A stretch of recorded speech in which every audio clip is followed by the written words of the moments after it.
Good morning, doctors. Welcome again. Today we are going to discuss about a rheumatology disorder, that is polymyositis. So, what is this? This is an idiopathic autoimmune and inflammatory condition. Earlier we discussed about fibromyalgia. In fibromyalgia, that is a chronic disorder, but which is non-inflammatory pain disorder. But here is a myositis, polymyositis, idiopathic autoimmune and inflammatory disorder. It affects proximal muscles, most dramatically distal muscles relatively conserved. Ocular and facial muscles never involved. Ocular muscles never involved. Proximal affects dramatically muscle and distal muscles relatively conserved. Okay.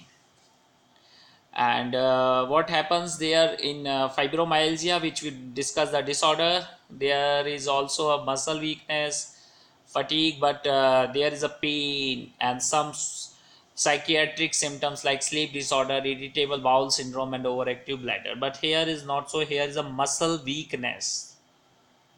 Progressive weakness, patient usually complains problems with ADL, its activity of daily life, including the brushing hair, getting out of a chair, holding head up, carrying objects, lifting arm up over a head, means daily activity, because the proximal muscles weakness. So myositis, poly means multiple, many, myocyte means muscles, itis means infection or inflammation of muscle, infection of muscles.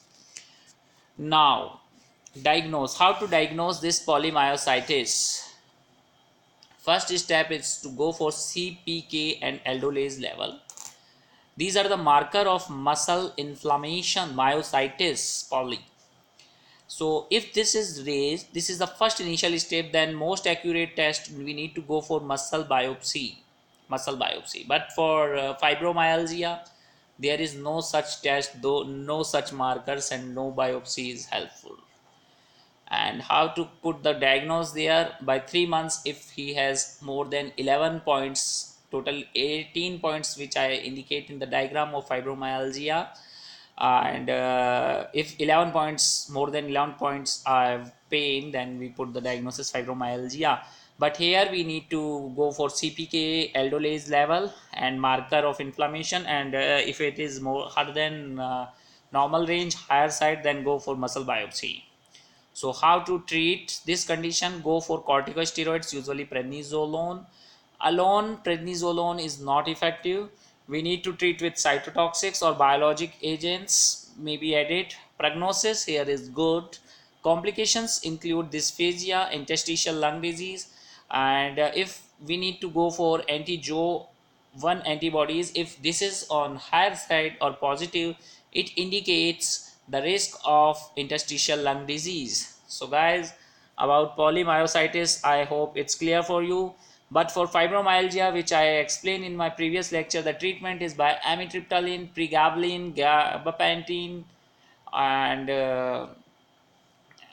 pregabalin, and amitriptyline or duloxetine antidepressant we can use there. But here is corticosteroid, prednisolone, cytotoxic, and biological agents may be aided for polymyositis. I hope CPK and aldolase level you remember, and muscle biopsy if these are on higher side, treatment with corticosteroids. So guys, hope it's clear for you. This is the rheumatology section. Thank you, good day and goodbye. If you have any queries, any question, you can ask me, and if you still not subscribe my channel, please subscribe it, and if you like this video, put like on it. Thank you once again. Good day.